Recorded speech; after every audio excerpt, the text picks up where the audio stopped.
来，乡亲继续来看总统府高层的电脑竟然去互海盗来入侵，这莫非是总统府的资源系统螺丝灵去了？昨暝总统府阁流出着一份文件，是蔡英文甲赖清德斗争的剧本。不分区的立委范云，甲民进党的副秘书长林飞帆被点名，伫总统初选的时阵配合打击赖清德。总统府讲，这毋是事实，已经来报案。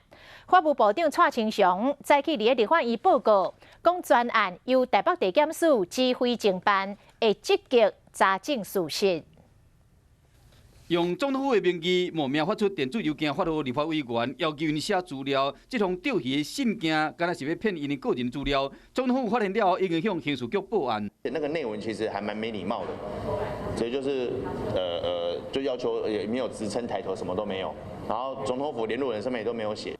总统府早就好网络 OK 锁定，媒体报道讲，这个 OK 流出真侪份总统府内部的会议记录。未说是宫廷的斗争局的剧情，上新的版本是民进党副秘书长林飞帆甲立委范云，伫党内总统初选期间协助攻击赖清德。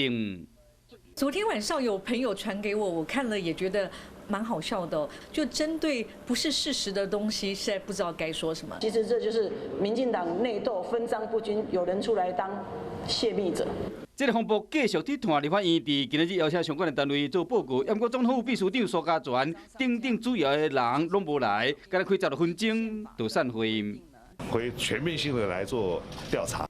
针对蔡英文赖清德强盗局的代志，总统府回应讲，相关的案件正来进行正在庭事，嘛请接到这个批媒体配合协助警方的侦办，早一天抓到嫌犯和真相大白。